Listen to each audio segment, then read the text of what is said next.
서로 마주보며 했던 예배는 화면을 마주보며 하고 손으로 넘기던 성경은 손가락으로 넘기는 성경이 되었습니다. 신앙생활의 모습은 달라졌지만 신앙생활의 본질은 변하지 않았습니다. 각자의 자리에서 묵상합시다. 4월 14일 목요일, 저는 40기 한진영입니다. 우리가 오늘 함께 묵상할 말씀은 마가복음 15장 21절부터 47절까지의 말씀입니다. 하나님의 말씀을 제가 봉독하겠습니다. 마침 알렉산더와 루포의 아버지인 구레네 사람 시몬이 시골로부터 와서 지나가는데 그들이 그를 억지로 같이 가게 하여 예수의 십자가를 지우고 예수를 끌고 골고다라 하는 곳, 번역하면 해골의 곳에 이르러 모략을 탄 포도주를 주었으나 예수께서 받지 아니하시니라. 십자가에 못 박고 그 옷을 나눌세 누가 어느 것을 가질까 하여 제비를 뽑더라. 때가 제3시가 되어 십자가에 못 박으니라. 그 위에 있는 죄패에 유대인의 왕이라 썼고 강도 둘을 예수와 함께 십자가에 못 박으니 하나는 그의 우편에 하나는 좌편에 있더라. 지나가는 자들은 자기 머리를 흔들며 예수를 모욕하여 이르되 아하, 성전을 헐고 사흘에 짓는다는 자여, 네가 너를 구원하여 십자가에서 내려오라 하고, 그와 같이 대제사장들도 서기관들과 함께 희롱하며 서로 말하되 그가 남은 구원하였으되 자기는 구원할 수 없도다. 이스라엘의 왕 그리스도가 지금 십자가에서 내려와 우리가 보고 믿게 할지어다 하며 함께 십자가에 못 박힌 자들도 예수를 욕하더라. 제6시가 되매 온 땅에 어둠이 임하여 제9시까지 계속하더니 제9시에 예수께서 크게 소리 지르시되 엘리 엘리 라마 사박다니 하시니 이를 번역하면 나의 하나님 나의 하나님 어찌하여 나를 버리셨나이까 하는 뜻이라. 곁에 섰던 자 중 어떤 이들이 듣고 이르되 보라 엘리야를 부른다 하고 한 사람이 달려가서 해면에 신 포도주를 적시어 갈대에 꿰어 마시게 하고 이르되 가만두라 엘리야가 와서 그를 내려주나 보자 하더라. 예수께서 큰 소리를 지르시고 숨지시니라. 이에 성소 휘장이 위로부터 아래까지 찢어져 둘이 되니라.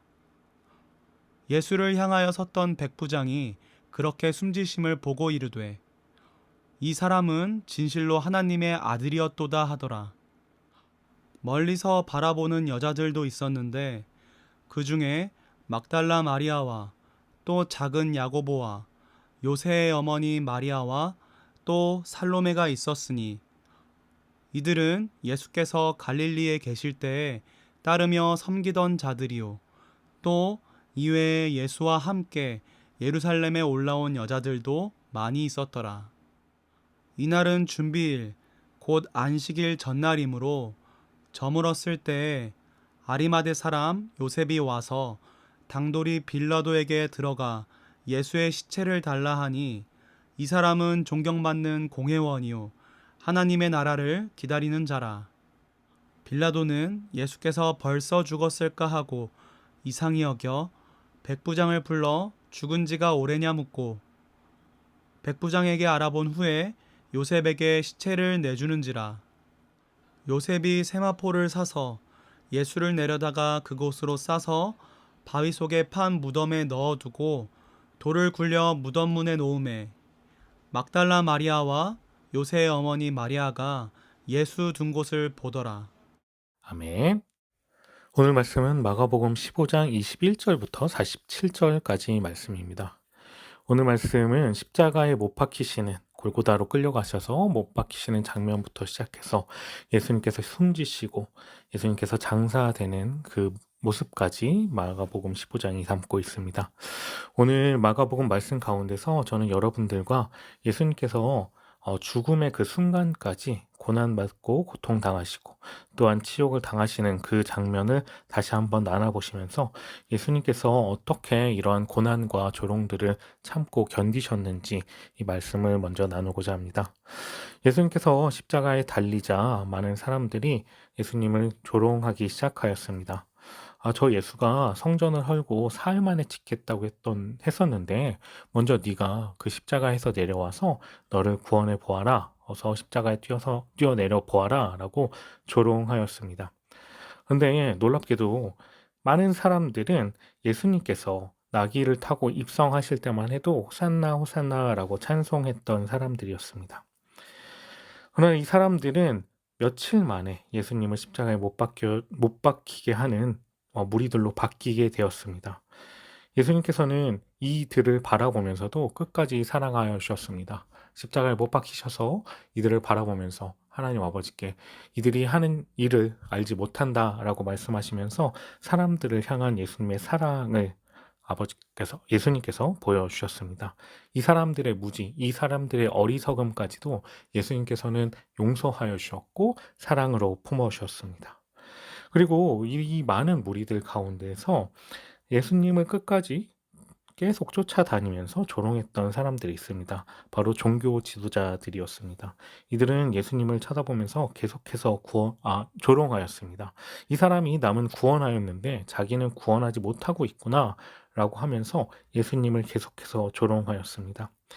이들은 예수님을 죽인 것뿐만 아니라 하나님의 나라를 망치고 있는 사람들이었습니다. 그런데 예수님께서 이 사람들을 끝까지 사랑하여 주셨던 것입니다. 우리가 이 사람들을 바라보면서 정말 예수님의 마음을, 예수님의 그 감정을 상하게 하는구나라고 생각했지만 예수님은 이들을 원수로 혹은 나의 마음을 아프게 하는 사람들로 돌아보지 않았습니다. 예수님께서는 이 종교 지도자들을 포함해서 모든 사람들을 사랑으로 품고 있었고 이들이 계속해서 예수님을 쫓아다니며 조롱하고 예수님에 대해서 논쟁을 벌일지라도 마음이 상하기보다 이들을 구원하기 위한 마음을 계속해서 가지고 있었습니다. 예수님께서 십자가에서 우리를 위해서 죽으신 것은 어떤 의미가 있는지 돌아볼 때 하나님과 원수가 되었던 사람들, 모든 인간들, 죄인들을 화해시키기 위해서 화목 제물로 예수님께서 이 땅에 오셨습니다. 그렇기 때문에 예수님께서는 이들을 위해서 자신의 몸을 자신이 희생하는 것을 조금 더 아깝게 생각하지 않았습니다. 또한 예수님께서는 이렇게 말씀하여 주셨습니다. 늘 원수를 사랑하고 그를 위해서 기도해라 라고 이야기하면서 원수가 있을 수는 있어도 그를 사랑하고 그를 위해서 기도하려는 것 그리고 그를 위해서 희생하고 헌신하는 모습을 예수님께서 보여주셨습니다. 그리고 마지막으로 예수님이 십자가에 못 박히실 때 좌우편에 흉악범이 같이 못 박히게 됐습니다. 십자가에서 못 박히게 된다라는 것 자체는 굉장히 참혹하고 수치스러운 형벌입니다. 예수님의 좌우편에 함께 십자가에 못 박힌 흉악범들은 굉장히 큰 범죄를 저질렀던 사람들일 겁니다. 예수님께서는 죽는 과정부터 모든 것들을 조롱받고 고난받았지만 십자가에 매달리는 것 자체도 사람들에게 손가락질 당하고 그것이 하나님의 저주를 받게 된 것이라는 이야기를 들었을 것입니다. 그러나 예수님께서 십자가에 달리신 것은 인류에게 미칠 저주를 예수님이 먼저 당하시고 모든 것들을 끝내기 위함이었습니다. 성도들에게 있어서 예수님의 십자가는 하나님의 위대한 능력입니다. 예수님께서 십자가 달리심으로 말미암아서 그 모든 죄가 사함을 받게 됐습니다. 예수님께서 십자가 지시는 것 자체가 수치스럽고 천한 것이고 정말 불쌍하고 안타깝게 돌아가시는 것이지만 예수님께서 십자가에 매달리심으로 말미암아서 우리가 구원받게 되고 바울도 이야기한 것처럼 자신의 유일한 자랑은 그리스도의 십자가라고 고백했던 것처럼 이 십자가, 저주받은 십자가, 불쌍한 십자가, 수치의 십자가를 지심으로 말미암아 우리에게 구원을 선포해 주셨습니다.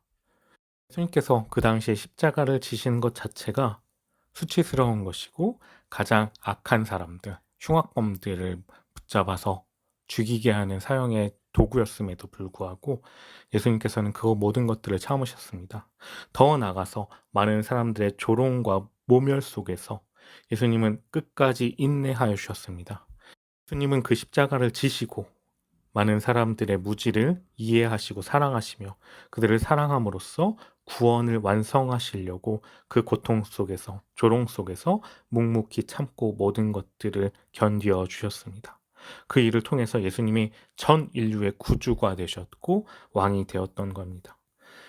이러한 예수님의 모범은 바로 오늘 우리가 살아가는데 하나님의 뜻과 하나님의 방향으로 나아가는데 큰 가르침이 될 것입니다. 예수님께서 우리를 위해서 사랑함으로 모든 것들을 견뎌주셨던 것처럼 우리가 그리스도인으로 살아갈 때 마주하게 되는 어려움들도 함께 인내하며 견뎌내는 귀한 꿈청 되길 간절히 소망합니다. 기도하겠습니다. 사랑이 많으신 주님 감사합니다.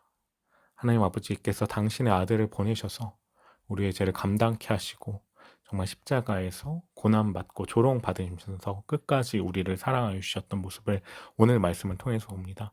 우리에게 주어주신 십자가를 우리가 짊어지고 나가길 원합니다. 우리에게 주신 사명을 우리가 당당히 들고 나가는 그리스도인들 될 수 있도록 주님께서 우리의 삶을 주장하여 주시고 오늘 역시도 주님께서 함께하는 귀한 하루 될 수 있도록 이끌어 주시옵소서. 이 모든 말씀 우리 구주 예수 그리스도의 이름으로 기도드립니다. 아멘. 네, 오늘도 우리 청년들의 질문이 있는데요. 오늘 말씀 23절과 36절에서 예수님께 포도주를 마시게 하려는 장면이 있습니다. 왜 이 사람들은 포도주를 예수님께 마시게 하려고 했나요? 그리고 예수님은 왜 건네주는 포도주를 마시지 않으셨나요? 라고 질문을 해주셨습니다. 먼저 이 두 구절에 나오는 포도주를 먼저 살펴보도록 하겠습니다. 23절의 포도주는 몰약을 탄 포도주입니다. 물약을 탄 포도주는 그 사용수에게 직전에 고통을 줄여주기 위한 음료로 제공이 되었다고 합니다. 우리가 사실 포도주라고 하면 술의 일종, 그냥 우리가 지금 현대를 살아갈 때 마시는 술이라고 생각하기보다는 여러 가지 방면으로 사용되었는데 그중 하나가 사용수에게 그 고통을 조금 덜어주기 위한 음료로 제공이 되었습니다. 그런데 이 포도주는 예수님께서 받지 않으셨습니다. 예수님께서는 그것을 통해서 고통의 감소를 거부하시고 온전한 정신으로 끝까지 고통을 참아내시고자 하였습니다. 예수님께서는 하나님의 뜻에 순종하여서 신적인 결단을 하신 것이고 그 결단은 예수님의 의지에 의한 것이며 더 나아가서 마지막까지도 인간이 베풀어주는 그런 자선 행위에 의존하지 않고 온전한 정신으로 죽음을 맞이하시고자 하였습니다. 또한 인류가 당해야 할 죄값과 고통을 예수님께서 대신해서 온몸으로 지고 가는데 거룩한 대속의 몸짓이었기 때문에 그렇게 고통을 경감해주는 포도주를 받지는 않으셨습니다. 그리고 36절에 나오는 신포도주가 나옵니다. 예수님께서 십자가에서 하신 말씀 7가지 중에 목마르다라는 말씀이 있습니다. 아마 이 요한복음 말씀을 보면 이 목마르다라는 말씀 뒤에 이 해용에 적신 포도주를 주게 됩니다. 이 신포도주는 이전에 진통제처럼 사용됐던 모략을 탄 포도주와는 다르게 음료로 사용됐던 겁니다. 여러분들이 알다시피 팔레스타인 지역은 물이 굉장히 귀중한 지역입니다. 포도주의 사용의 용도가 그저 술을 마시기 위한 것뿐만 아니라 음료, 물이 귀하기 때문에 음료를 사용하기 위해서 포도주가 발전해왔는데 그 중에 한 가지라고 보시면 됩니다. 그리고 예수님께서 이 신포도주를 마시게 한 행위가 시편 69편 21절 말씀을 보면 그들이 쓸개를 나의 음식물로 주며 목마를 때에 초를 마시게 하였사오니 이 말씀을 이루시기 위한 것이라고도 보고 있습니다. 고난 가운데에서 정말 숨지기 직전까지 하나님께서 맡겨주신 사역을 끝까지 담당하시고자 하는 예수님의 결단과 또한 말씀을 성취하시고자 하는 예수님의 이 행동이 오늘 포도주를 받는 장면에서 나타난다라고 알 수 있습니다.